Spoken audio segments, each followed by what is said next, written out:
welcome back to my videos. My name is Eric McGrew with Eric's Tree Service, and today I thought that I would give you a quick tip in the midst of all my work. As you can see, I'm probably sweating. So unfortunately, this job that I have here didn't work out ideally in the sense that it's about an hour and 15 minutes from my house and lot, and so unfortunately also last week my chipper broke down and they got the motor fixed, but something's still going on with it. The hydraulic system, the chipper wheel or drum is only chipping at about half the speed it was, so I'm not real sure what's going on with that. But what that leaves me with is I did a bunch of clearing on the ponderosas and the white fir and different things in the area, and now I have a ton of brush from clearancing the house and trimming, and the fir and Douglas fir, pine, ponderosa, pinyon, they all create very voluminous brush, so it's hard to pack it down and it's hard to get a lot in a trailer. And I run a 5x8 dump trailer, which actually has turned out to be much better for me than I expected. But I have to get as much in a load as possible. So there's a tip and a trick that I'll show you. Most of you might know it. It's an old school trick, but you have to be very careful. I wouldn't send out a rookie saw operator or a groundsman that's not very conscientious of what they're doing. And I would always only recommend people with chainsaw protection on to do this, because I've almost gotten myself a couple of times with it. I don't recommend it as a regular practice, but it's something that can work in a pinch. So what I'm gonna do is slash cut everything in my trailer, and I'll show you what it looks like before I start, and then I'll show you how condensed it gets after I start. So just know before I start this, I have already stacked and slash cut 3 piles in here of this fir and ponderosa limbs, so know that. So it's already got a base height of about 14 inches deep, and now I've put another stack on there, and I'm going to go back and slash cut it. One of the first things you need to do though is orient your brush. I try to orient bushy side of brush on one side of the trailer and then flip another section so it's kind of level. That way it fills in the gaps better when you're actually doing the slash cutting. And also before you start cutting, I always compact it down. This does 2 things. It gets it as low as possible first and compact, but on top of that, what it does is it allows you to not only cut the brush you've put in, but it goes ahead and cuts a little bit into that brush under, so that it's continually mulching, if you want to call it that, and reducing the size of these pieces, and it keeps settling more and more.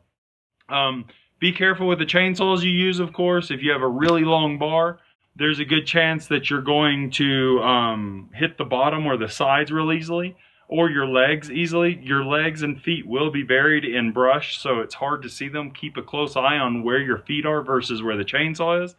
Also, make sure that you don't have obviously loose pieces on top when you're using the saw, because the chain can kick it up and hit you in the face or fling it out and break something. So like I said, this is a sketchy thing. I'm not trying to minimize it. It's probably one of the most dangerous things that I've had to do for work as a groundsman, but it's very helpful in a pinch. So here we go. All right, so here you go. Here is the brush pile currently in my trailer. And then I'll set you up and I'll do a time lapse of it so you can see what it looks like afterwards. So that's from the top of the back rail. That's probably a good 2.5 feet tall, and we'll see where it ends up.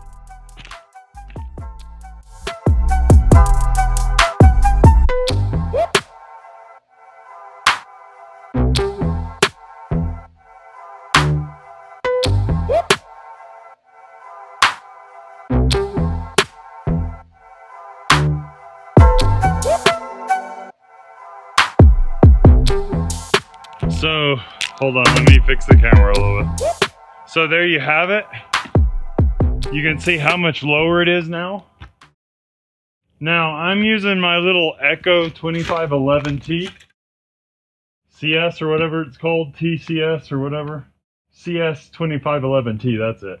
Now this really is too small for this kind of job. The clutch doesn't like it and the saw bogs, and it actually pinches more, but it's working today. And I bent 2 chains with my 201, and those chains are a lot more expensive and the saw's a lot more expensive. So for me, using that one is totally worth the effort right now, and even the non-good clutch system with it. Now, that is another thing I should mention. When you have somebody doing this, make sure they're seasoned saw operator. They understand how saws work. Lots of limbs try to get stuck up in the chain casing, the chain cover. They'll throw the chain quickly if you're not careful, and I always run my chain a little bit tighter on my saws when I'm doing this specific work, because if you don't, it'll come off really, really easy. I don't run it as loose as normal. So just tighten it up to where it runs smoothly, but there's hardly any slack in the chain, and it'll help keep it from throwing and stuff, and then loosen it up for normal use afterwards again. So hope this helps. Be very, very safe with it. Once again, I'm not trying to say it's a great option, but it is an option in a pinch. If you can rent a chipper when yours is down, do that. But for me, logistically and time-wise, this is a better option at the moment.